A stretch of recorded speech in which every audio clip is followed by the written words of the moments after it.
Hey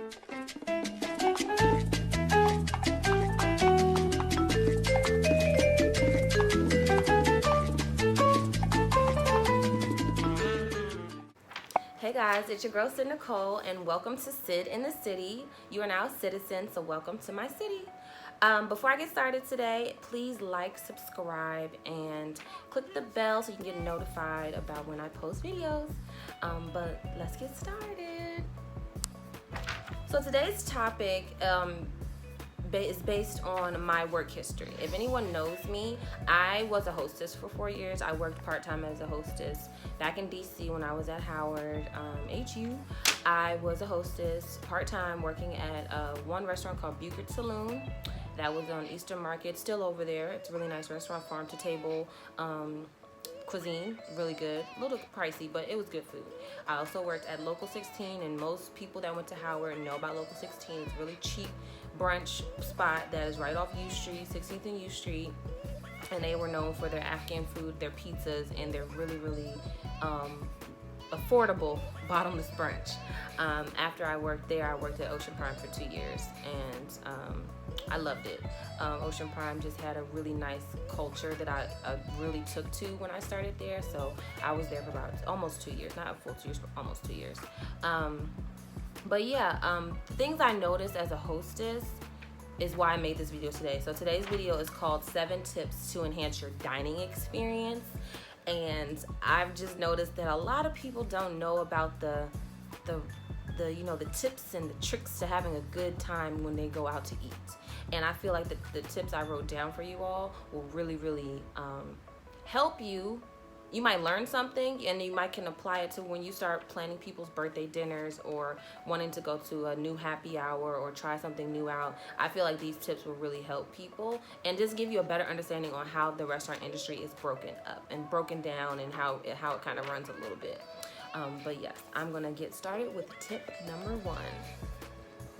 So tip number 1 is, and please excuse me, I'm gonna be referring to my tips because I have my notes right here for you, okay?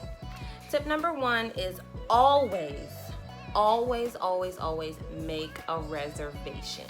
And so reservations are really important. They help guarantee your table. They do. Like, people will come in and they're just like, oh, we just want to go out to eat. So let's just go. Like, we're not gonna call. No, you have to call. It's important that you call and make a reservation because restaurants can get very busy, especially if you're trying to go during a busy time, say like a Friday night, right after happy hour. That's like a peak time for restaurants. And so making a reservation helps guarantee you a table. Now, it might not guarantee that you get seated at the time you make the reservation, and I'll get into that in just a second, but it will guarantee that you get a table. But yes, one thing a lot of people don't know about reservations is that it's not, like I said, it's not guaranteed that you'll get seated at the time you make the reservation. So say you go online, call, whatever, and make a reservation for 7 o'clock. You arrive on time with you and your guests. You go to the host stand, you check in and say, hey, my name is Sydney Porter, I have a reservation for 7. The restaurant can be jam-packed. There'll be 3 or 4 other parties behind you waiting to get seated, and a full dining room. We're waiting to flip the tables. And when I say flip the tables, I mean clean them off, reset them. So I'll break down some of those terminologies as I go through because I'm used to restaurant lingo, and some of you might not understand what I'm saying. But yes, you'll come in, 7 o'clock reservation, you check in, say I have 7 o'clock reservation. So some people are looking to get seated right then at 7 o'clock. However, a lot of restaurants do not have strict times where you have to be up from the table. So for example, at Ocean Prime, we did not tell people that they had to be up within a certain amount of time. We allowed them to enjoy themselves, enjoy their reservation, enjoy their dinner, whatever. We didn't tell them like, hey, you have a 2-hour limit, you got to get up because we have other people coming in at 7. So when you come in at 7 o'clock with a 7 o'clock reservation, the hostess might tell you, okay, so I have you all checked in, but we are waiting for a few tables to, finish their dessert, pay out their bill, and we can flip the table and have you all seated. So I'll check you in and you will be seated once the next available table has been, is ready. And so we would tell guests all the time at Ocean Prime, you can go sit at the bar, have a cocktail while you wait, and we'll come get you when your table's ready. And so that's why we were really good with facial recognition, because we would send people to the bar, give the bar some business, and have a cocktail, have some of our popcorn, get an appetizer or something if it's a long wait, and we would go get the guests and get them seated. But yes, reservations do not guarantee you get seated right away. Another tip when you do make a reservation, guys, is always check in at the host stand. So if you know you made a reservation, or you know that your friend made a reservation and you're like the first one there out at your party, even if you didn't make the reservation, go check in and let the hostess know that the party is here, because we can no-show the reservation, meaning that if we don't get notified that somebody from that party is here within a certain time span. So some restaurants give a 10-minute grace period for reservations, others give 15 minutes. If we're not notified that that party's here at all, we no-show it. The only time a reservation gets canceled is when the person calls and cancels it, or somebody notifies us letting us know, like, hey, we're not gonna come, it's canceled. Or they'll go on the app and cancel themselves, and we'll see that it's gone off of our little POS system. But I'll get into the no-show and cancellations a little later. But yes, just a little tip for those that do like to go out to eat or getting more into going out to eat. There are a few reservation apps that are really cool that you could utilize. Open Table is one of my favorites. A lot of restaurants utilize Open Table, and so with Open Table, you can go online, whatever city you're in, look up restaurants, make a reservation for however many people. Some of them do have restrictions on how many people you can make. So if you're trying to make a reservation for a large party and the Open Table app won't let you, you have to call the restaurant, because that means they have some type of large party policy. But I'll go into large party protocol a little bit later as well. But yes, Open Table is one. The other one that I use is Resy. Resy is a good one. Some restaurants use, not a lot that I know of use Resy, but I know a lot of restaurants use Open Table. And the cool thing about Open Table is you collect points every time you make a reservation, and you actually go and we drag your reservation to be seated. You get 100 points whenever you go out to eat and you use Open Table. And the more points you get, once you get to a certain amount of points, so right now I think I'm almost at 2,500 points, and so once you get to 2,500 points, I believe you get $50 to spend when you go out to eat. And right now I'm at 25, I believe. So I'm trying to get to as much money as I can. So yes, use these reservation apps. One, they're really easy to use. If you need to modify a reservation really quick, say you're running behind, instead of you having to call the restaurant, you can just go on the app, change the time, or let them know it's a birthday. You can let them know, hey, I'm allergic to this. You can put a whole bunch of different notes in there, and as the hostess, we're responsible to notice these notes when they come in to our system, and be like, okay, maybe make sure the server reads their chit, which is the little receipt that prints out when we see the table. We hand it to the server so that they can know the details of their party. Say it's a birthday, or somebody's allergic, or there's a child that needs this, or anything. So Open Table is really cool. Resy's cool. I think Open Table's better. I'm a little biased because I use it more. But yes, that's an app that you all can use when you go out to eat. So if you're becoming a foodie, you're liking to go out to places, you'll be surprised which restaurants and bars actually utilize Open Table. Because I'm like, I'll always look up a restaurant first before I call them to see if they're on Open Table, and majority of the time they are. So that's just my first tip. Always make a reservation. Understand that you're not always going to get seated right on time with the reservation or with the time that you make for your reservation, because of flip times are not always enforced at certain restaurants. Now, at my other restaurant, Local 16, we were so busy with brunch, we get a lot of large parties, so we had a strict 2-hour limit at the table. And a lot of brunch places are like that, because brunch can get a lot of fun and people can linger. So that's something you should remember. But yeah, always make a reservation. It makes your life a lot easier, especially if you're trying to really enjoy yourself and not have to wait around to see if the table will open up on a busy night. Just make a reservation. So yes, on to tip number 2. Tip number 2. So, you guys might kind of not agree with my opinions on this tip, but always tip is tip number 2. Always tip. And the reasons why many people are not really knowledgeable about the service industry and the way servers are paid. And servers are not paid that much hourly. However, they make majority of their money through tips. And I don't know. I know that there was a new law changed, or a bill was brought up about changing how much servers get paid an hour. I'm not sure if that went into effect just yet, but most servers get paid $5 or under an hour. And it depends on your state or where you live, the rate. So if you are, if you're looking to get into the service industry and you want to become a server, look at how much servers make in your state and see what the law is, because it can differ from state to state. But yes, most servers make their money through their tips, and so it's important that you always tip your server, in my opinion. Like, I've had horrible service or I've had bad service, but I always leave something. I never not leave anything unless my experience is just god awful. It has to be like the worst mess that's ever happened, the rudest thing that's ever happened for me not to leave something. So that's just my that's how I am, because I worked in the service industry and I understand that, it's a hustle and it's not always easy making, the money fluctuates sometimes. Some days, some weeks you have good weeks, some weeks you have bad weeks. So it's kind of like, you got to look out for those that are, working in these industries. But yes, most people believe that 10% is a good tip. And I'm here to tell you guys now, it's not. Let's leave 10% back in wherever y'all found it. Okay, it got to go. 10% is not a good tip. You should always tip 15, 18, 20, or 22%. And that's just common decency. So say you had a bill of $100 or $150, $200, whatever. You're going to leave that person $10 after they gave you great service, make sure you had a good time, brought your food, your drinks on time, and remember that it was your significant other's birthday. You leave them $10 on a $100 bill, a $100 tip, or $20 on a $200 bill. My standard rule is if it's over a certain amount, you should always double the tip. Do 20%, especially if you had a really good experience. Like, the proper tipping etiquette always requires you to analyze your bill, decide how was the food, how was your experience, did you have any quirks that kind of messed up your evening where you felt like maybe they don't deserve 20, maybe I'll give them 15. Like, think about things like that. Don't just be like, oh well, I'm just gonna leave whatever. Like, I don't care. Like, we have fun, we ate whatever. One of my biggest pet peeves, and a few of my other coworkers can attest to this, is like, if you can't afford to leave a decent tip, but you can only afford to just eat and have a drink, you don't need to go out to eat.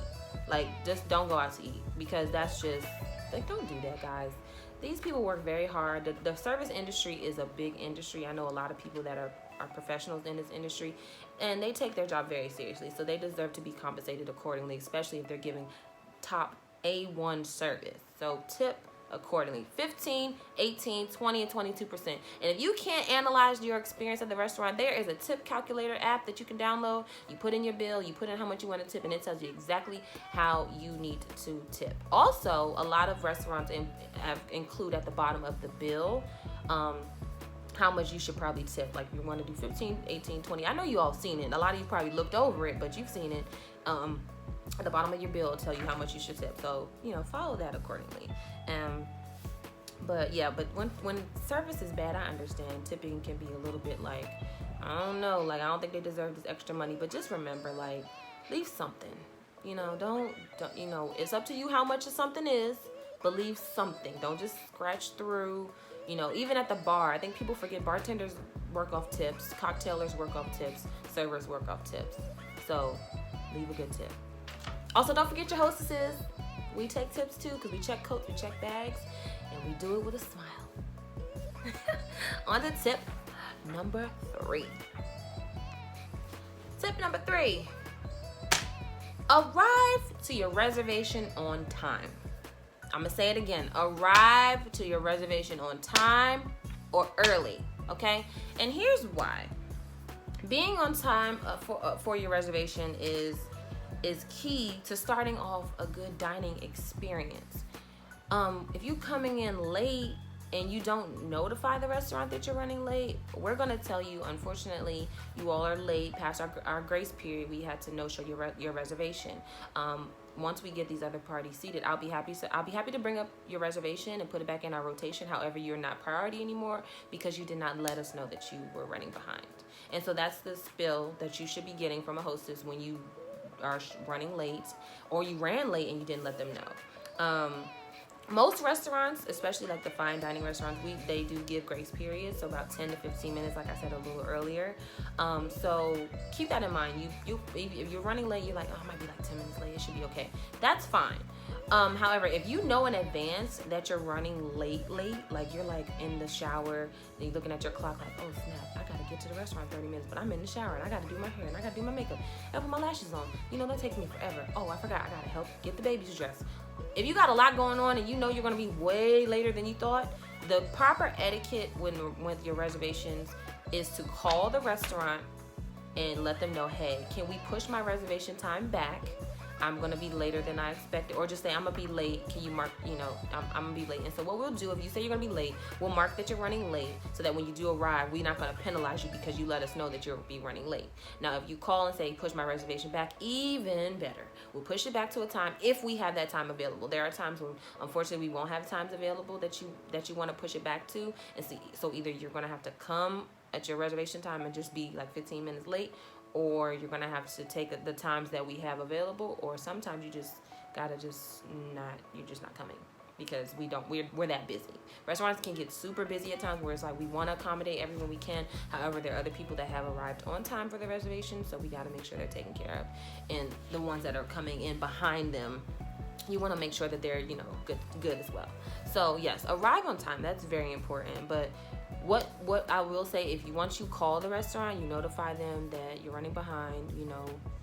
We like when you do that. So just do it, and we'll mark that you're running late, and we'll go about your evening that way. But if you arrive without informing the restaurant, this is when that no-show / cancellation comes into play, what I talked about a little earlier. So when we no-show, when a no-show happens, it's like I said, when you just show up and you did notify us that you were going to be later than the 15-minute grace period, we take it off our reservations as if that reservation never existed. It was a no-show. They never came. But then you show up and we have to pull it back up, and then you're put in the regular rotation, but you're not priority anymore because you didn't let us know you were going to be late. Now, cancellation is different. If you call and say, hey, my so-and-so, my child is sick, and we're not able to come anymore, we're gonna have to cancel our reservation. That's just you calling us to cancel, or you going on the app, Open Table app, remember that. Open Table app, go on there, you can cancel your reservation. You can also go on there and modify it as well. So that's another way you can go and move your reservation back, is to go on those apps and push the time back. They give you the option to do that. So I would definitely do that as well. That's what I do all the time. Like, I be running late too, but I know the proper protocol. I know the etiquette. Go on there and push it back, cancel it, or pick another place to go that can accommodate your new schedule, your time that you're trying to go out to eat. So that's tip number 3. So arrive on time, guys, or just call us. We'll help you out. Now, this is one of my favorite tips, because this is a pet peeve for a lot of hostesses and people that work in the restaurant industry. Y'all ready for tip number 4? Large party protocol. Parties of 5 or more. So this is like crucial, because a lot of people nowadays like to go out to these fancy restaurants for their birthday celebrations or whatever celebration you're having, anniversary, promotion, whatever. And one thing I realized as a hostess is that a lot of people don't go out to eat often, so they don't realize that they can't just show up to a restaurant with 20 people thinking that we're just going to sit them all together for 20 people. That's not how that works, and I'm gonna go through why that's not how it works. There's a reason. But first, most restaurants consider parties of 5 or more a large party, depending on how big the restaurant is. So if it's a really big restaurant, they have tables that they can comfortably fit like parties of 7 and 8. That'll be when large parties start, 6, 7, and 8. But some restaurants are smaller, and so they have smaller space. Like my first restaurant working at was Bucher Saloon, and it was a small restaurant. So to us, parties of 5 or more were large parties. And so we had to go through the restaurant's protocol, how they wanted us to deal with large parties. So I always would say, if you know your party's gonna be 5 or more, and if you go on the app and you call and they say, oh no, you have to go through a certain private dining route, or you have to do, they have a different protocol for large parties, like they have to take a credit card down for large parties. Some places do that. Then that's how you know it's a large party. But yes, Open Table will definitely show you that, hey, they'll tell you they don't take parties of 10 or more, you have to call the restaurant. So everybody's different, but I would say they start around 5 and up, depending on the size of the restaurant. But just a few tips when you plan these dinners for your friends for birthdays. If you're planning it, always tell the guests, either give them the wrong time. So say it's an 8 o'clock reservation, tell them it's at 7, because that way all your party will be there at the right time and you all get seated at the right time. We know how people are when it comes to going out to eat. It's always somebody that's super, super late, like super late. You know that friend that's just always just late for no reason, moving slow for no reason. You always lie to them, right? So I always suggest lie to everybody so that nobody's like, oh, she told me it was 8 o'clock, not 7. And then the other person that's the late person now knows that you lied to them, and now they're going to take their time and get there at 8:30, 9 o'clock. Most restaurants require large parties to be there at the same time. Like, everybody needs to be there to get seated. Because there are times when we've set large parties and then they come up like, oh, actually, instead of 10, it's going to be 5. And we've already put this large table together for you. Now we have to break it down in the middle of dinner service. And that just looks tacky. And that's just, you're disrupting people's dinner because you're having to break down a table that was supposed to be 10 that's now 5. So that's why they always require you to make sure that everyone's here so that if the party has increased or decreased, we know beforehand to get it properly set for you all. So lie. The party starts at 8 o'clock and you tell them it's 7 so that everybody's there on time. And I've seen people do that and it works, because you'll see the party showing up and then you'll tell them like, oh, that reservation's not till 8 o'clock. And they're like, oh, she lied to me. It's because I'm always late. She thinks she's funny. And I'm like, oh, yeah, sorry. But yeah, it's 8 o'clock reservation, so you're more than welcome to wait at the bar. And, then when the post comes, they're like, hey, are my people here? Because I told them a different time. I'm like, yeah, they're all at the bar. We show them where their party is. We'll let them know their table's ready. And we'll get them seated. Because we'll be prepared, just like you were prepared. So just lie to your guests. Tell them to be late. It's okay. One thing that is really disrespectful, guys, if you make a reservation for 8 people, but really you're going to try to show up with 12, don't do that. Like, that is the most disrespectful thing that people do all the time, because they realize that restaurants have private dining.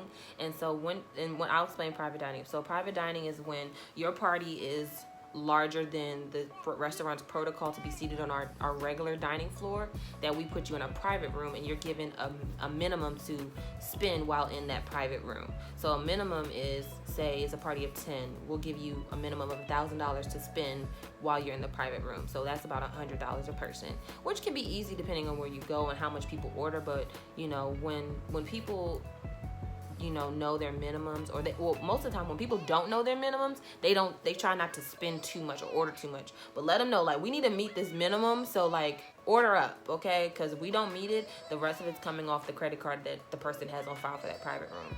So for example, at Ocean Prime, if the party was over 8, they will have to go through private dining, and the private dining coordinator, most restaurants have one, will talk to the person, let them know the protocol, the different menus they can choose from, because you can do set menus when you do private dining, which is easier because everyone gets the same stuff and it's the same price, meaning everybody's going to spend the same price.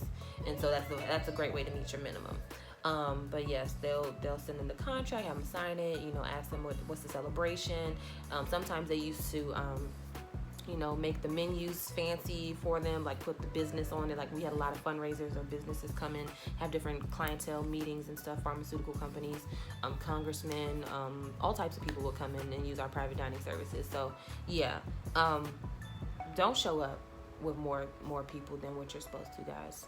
Like, just don't. That's disrespectful. Like, because what we're going to do is we're going to seat the original 8 at one table, and they will dine, and the other 4 will seat at another table. And most likely, because you did that, we're not going to seat you guys together.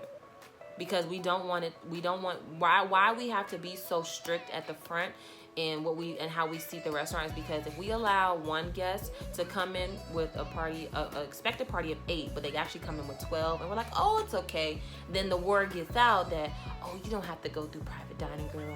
We came in there with more people, and they still took care of us. Everybody knows that the word gets around that you can finesse the system somewhere, and we didn't want our establishment to be like that. So a lot of restaurants don't. So don't try to play the front. Like, that's not cool. Don't come in with a whole bunch of people. The best thing to do when your party increases, just like the best thing to do when you're late, is to call the restaurant in a decent amount of time and notify them like, hey, we thought we were going to be 8, we're now 12. Is there any way you all can squeeze us in, and do we still have to go through private dining? Sometimes the manager or the private dining coordinator can be very nice and just be like, yes, we have room, we're not going to charge you a high minimum. They might quote you low, so that way you'll still meet the minimum, and so we'll take care of you. You'll be taken care of by the restaurant because you were courteous. You called, and during the day, and you didn't call like an hour before. Make sure it's a decent amount of time so that we can prepare for the evening, knowing that one of our parties has increased and now we'll be in a private room and have that all set for you when you arrive. So yes, do not show up with more people, y'all. That's just the most, and you would be surprised how many people would do that all the time because they found out there was a minimum for larger parties, and they're like, well, if we just show up, they'll take care of us. No, that's not always the case. You're going to be seated separately, because once the word gets out that it's a finesse at an establishment, everybody's showing up with the large parties trying to get seated with a 15-person birthday party. No, we're not doing that. So yes, large party protocol is very important.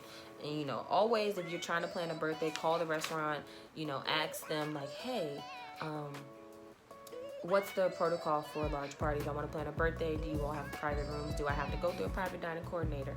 Is there a plating fee? So a lot of times if you want to bring cakes or desserts to really nice restaurants, there's going to be a plating fee, in which that means if you cut that cake in that restaurant, they're going to charge you $3 to $7 per plate that they put the cake on. So if you guys have a party of 12, it'd be like $5 a person to cut the cake in the restaurant. So what most people did once they realized we had a plating fee was they would just light the cake, blow out the candles, and take the cake home because they don't want to pay the plating fee. So that's always important to know as well when you're planning these birthday parties and stuff. So ask questions, call, and just be like, hey, I want to plan a party. What do I need to know to have it here? Okay. Tip number 5. Do your research. Like I just said previously on tip number 4, to call and ask questions. Excuse me, guys. Ooh, my leg. I'm so old. Stretch my knee. Do your research, guys. Do your research. It's very important that you call and where you're going. Also, look on Yelp, look on OpenTable, look online. There are a lot of review sites now. You can go on their Instagram. People leave comments about their experiences. Do your proper research. I'm telling you, it'll definitely change your experience, and you won't be blindsided by something. So one thing that a lot of restaurants do have is a dress code. And you'd be surprised how many people just think they can just show up to these really nice restaurants dressed with these open cut jeans and these hats or shorts and just inappropriate clothing. Most places have dress codes that are 5-star white tablecloth, wine glass type establishments. So always call and ask, or look online. They'll have it online most of the time. What's the dress code? Also, if you are, on a budget like some people, and somebody invited you to their dinner and you agreed to go, however, you've never been to this place and it's kind of fancy, check the price point of the places you go to, guys. If you look up a restaurant on Google, it'll have the dollar signs, and however many dollar signs tell you how much it costs. So if it's $2 signs, it's probably affordable. It's $4 or $5, it's pricey. So always check the price point. Go online. Menus are available. The prices for menus are always up on these restaurants' websites. But if there's a menu and there's no prices, just know it's $5 signs. That's an expensive restaurant when they don't show you the price, because that means it's a little pricey. So do your research, check the price point, ask about the dress code. If you have any children, always call and ask if they have a kids menu. Luckily for us at Ocean Prime, we did have one. However, there are other restaurants like Del Frisco's and other really known chain steakhouses around the country that do not have kids menus, and you have to sit there and buy your child a $50 steak, or you have to split your $50 steak with them because they didn't have a kids menu. So do your research, see if they have a kids menu, call, see maybe you gotta feed your child before you leave, and then they can just pick at appetizers and your food a little bit so you can enjoy yourself without having to worry about them eating up all your food. If you're going to an all-inclusive type celebration, the days Mother's Day's coming up, all these holidays that people celebrate at restaurants, Easter, Thanksgiving, some restaurants are open on these holidays, and they have these all-inclusive menus, or they have a la carte menus. And so the difference between all-inclusive is one price and everything's included. So there's an appetizer, entree, dessert, whatever. Maybe they give you a free drink, and that's all one price. Some restaurants are like that, where, you know, when you order an entree, it comes with sides. But when you go to a restaurant that's a la carte, such as Ocean Prime, Del Frisco's, Mastro's, Ocean Air, and you order a steak, that's all you get, because it's an a la carte establishment. So that means if you want sides, you have to order those separately from your steak. And so that's kind of how it adds up, and that's how you realize this is a different price point of eating that I'm at right now when I order a steak and that's all I get. So yes, a la carte and all inclusive are two different things. And also some restaurants have entrees that come with sides, but then they have ones that don't. So that's just, you know, things you should know when you go out to eat, so you can know, like, well, if I want a steak, I want a side too, but does it come with sides, or do I have to order sides? So you should know that as well. Like I said earlier, the plating fee. If you're planning on surprising your friend at her dinner with a cake, call and ask if, for one, if they allow outside desserts, because some places just don't, because they want you to buy their desserts. Others will allow it, but there'll be a plating fee. Like I said, plating fees can be between $3 to $7. They're never more than $7. I would hope not, because that's like OD, but they'll charge you per person at the table, whether people eat the cake or not, for cutting that cake and plating it per person, $3 to $7. So always just find that out before you decide to, you know, be a really nice friend, and then you like having to pay extra because you bought cake or cupcakes, whatever. But yeah, always just do your research. There's information about these restaurants all on the internet. Their apps, their comments, there's Yelp, there's Instagram, there's Twitter. You can find information about these places all over. Word of mouth about restaurants is a big thing too. Like, I learn about restaurants through other people that I know that are foodies like myself, that go out to eat all the time, and they tell me about a new place. So yeah, do your research, guys. The information's out there. Tip number 6 is super important, because a lot of people don't understand how things work in the restaurant when it comes to who does what and who's responsible for what. And so tip number 6 is don't blame the server for everything, guys. I understand if stuff goes wrong, but it's not always the server's fault. Remember that, okay? Don't blame the server for everything. Servers are mainly responsible to take all food and drink orders and ensure that they come out in a reasonable time, and ensure that you are enjoying yourself while dining in that restaurant. They're not the ones cooking the food. They're not the ones mixing the drinks. They're just making sure that the orders are put in the way you would like, whether you have dietary restrictions. And they're also making sure that you're having a good time at the restaurant. They come, they chat with you, they ask you, oh, are you in town? Are you from here? Is this your birthday? Whose birthday? How old are you turning? Like, you know, they're kind of entertainers, but they're also servers, and they're also making sure that you're getting what you want while at that establishment. So they're not the ones cooking, guys. They're not the ones making the drinks. The kitchen cooks. Remember, there's chefs in the back. They're cooking. That's the back of the house. The heart of the house is what we used to call Ocean Prime, because the heart makes the food.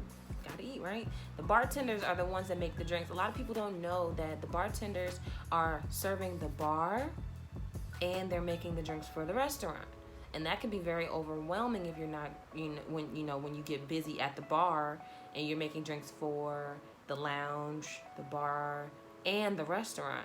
So sometimes when you're like, dang, I ordered a margarita like that 15 minutes ago. I thought it would have been here by now. Like, what's going on? Proper thing to do is, instead of catching an attitude, just politely grab your server. Don't snap. Don't wave. Try to get their attention politely, and ask them like, hey, is my margarita almost ready? I've been really excited about trying it. Don't catch an attitude. Don't let little things that are not under the server's control change your attitude towards the server, because that's how you start. That's how people are like, I didn't get my food on time. It came out cold. I asked for no egg. I asked for no cheese. I asked for no sugar around my rim. The server didn't do it right, so I'm taking out of the tip. The server didn't do that, guys. The kitchen didn't read the ticket properly. Now, there are times when the server might have put your restrictions in incorrectly, or they forgot that you said no cheese. But if you go to a good place with good servers, like we used to have, they made sure to take care of you. They made sure that what you wanted, the way you wanted your food, is the way it's going to come out. And they're going to make sure to tell the chef and the sous chef, hey, that order right there, they're very strict. They don't want any cheese. Most restaurants are really getting better with dietary restrictions: gluten-free, vegan, vegetarian, shellfish allergies, peanut allergies. Like, They're supposed to be, because they're serving food, and if somebody has an allergy or they can't eat something, if you put that in their food, that's a lawsuit. You know what I'm saying? Same with why people ask why they have a plating fee, because say somebody brings in a cake and somebody at the party eats the cake, they could try to blame the restaurant. And it's not even their fault. They didn't make the dessert. So that's why some places don't allow desserts, and that's why other places have plating fees, because people can get sick. It's a liability on the restaurant, because people can be like, well, I was in the restaurant and I almost died, and we're suing you, even though they're not the ones that made the cake.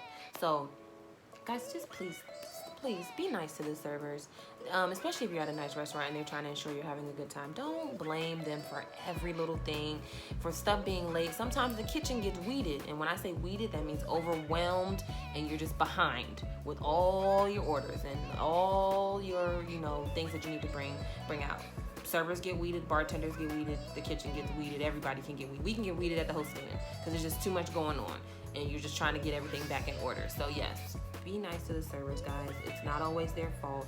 Now, if it is their fault, instead of cussing them out, being disrespectful, calling them names, catching an attitude, just politely ask the server to go grab the manager and explain to the manager what was going wrong, and they'll take care of you. Most likely they'll comp something, or they'll give you a free dessert or a free appetizer or a drink or something, and maybe give you like a discount card to come back another time and have a better experience. And what we would do as hostesses, if we knew somebody had a bad experience with somebody or a certain server they didn't like, we would put it in their reservation notes for next time. So next time they came, we knew not to seat them with that person because they had a horrible experience with that server before. So remember that, okay? And finally, tip number 7, provide good or bad feedback. Those little surveys that they put at the table, guys, like, take them. The restaurants want to know. They want to know how your experience was. They want to know if it was bad, if it was good or bad, whatever it is, they need to know so they can, know and have assurance that what they're doing is working, or they know that they have places they need to, work on. So please fill out the surveys. When OpenTable emails you, or whatever Resy, whatever app you're using to make these reservations, or if the restaurant emails you and like, oh, can you just let us know how we did, or how was your experience? Take the survey, guys. Survey responses are very key to how a restaurant is going to evolve and grow. And it's important. It's very important. Feedback also improves online ratings for restaurants. So OpenTable has ratings, and certain restaurants look at these OpenTable ratings to see which one of their properties needs more help. So when we first opened at Ocean Prime, they were really heavy on our OpenTable rating because we were a new Ocean Prime, and so it was our goal to get to a certain number on OpenTable, and that's super important, is to get those good ratings and those good reviews. So online reviews are very important. But be honest, if you had a really bad experience with a specific person in the restaurant, say you had a horrible time at the bar and you knew the bartender's name, so say that the bartender's name was like Chris, and you knew his name, put that name down. The restaurant needs to know who in their flock needs to be reprimanded, put through training, or put out. Some people have to get fired, and these reviews help us realize who the bad seeds are, within the restaurant. And I've seen people get in trouble over reviews, so they do help, and they structure the restaurant to be better. Reviews also help for potential guests. I know I'm not the only one that looks up reviews when I'm trying something new, whether I'm getting a new hairstyle, going to a new hairstylist, or going to a new restaurant, or new anything, just looking up something new. I always look at reviews. Ordering something online, when I'm buying a new outfit and I'm trying to figure out if it's gonna fit my body type, I look at the reviews, I look at the comments. So if you make sure that you leave these reviews, because they help not just the establishment, but they help other potential guests that want to come to the restaurant. And they can look at the reviews like, well, everybody said they had a horrible time at this place. I don't think we want to try it out, because literally I don't see one good 5-star review. Or they're like, oh my god, everyone's like, this is the best place to come for your birthday. Great music, great atmosphere, the food's great, the service is great. I want to go here. So yes, provide feedback. It's crucial. Please provide feedback, guys. But I really hope you enjoyed this video. It may be a little bit long-winded. As you can see, I'm kind of passionate about this. I worked in this industry for a while, and I really loved it. Sometimes I still miss the rush of working in a restaurant and holding the whole stand down. Shout out to my OP girls. We had a great time working together. I do miss those ladies dearly. But yes, use these tips. You know, download these apps. Remember what I said, because I'm telling you, it will definitely change your dining experience. And you will start to realize, like, wow, making reservations do help. Oh wow, planning this birthday was way easier than last time, because I knew exactly what to expect, because I called and asked questions and talked to the event manager, whatever. Tipping, I finally understand why I should tip, and that servers don't make that much hourly, so they make a lot with their tips, so let me tip them. You know, so just do that. And always what? Call if you're running late. Let us know, or modify it on the app. So that's all I have to talk about today, guys. I hope you like this video. Like I said, my name's Sid Nicole. Excuse me, my thing's falling. You can follow me on social media at Sid_Nicole. That's SY2Ds_NICOLE. Please like and comment on this video if you really enjoyed it, if you felt like you learned something new today. Subscribe to my channel, check out my other videos, and yeah, it was a great chatting with you guys about this, and I hope these 7 tips help enhance your dining experience. Bye.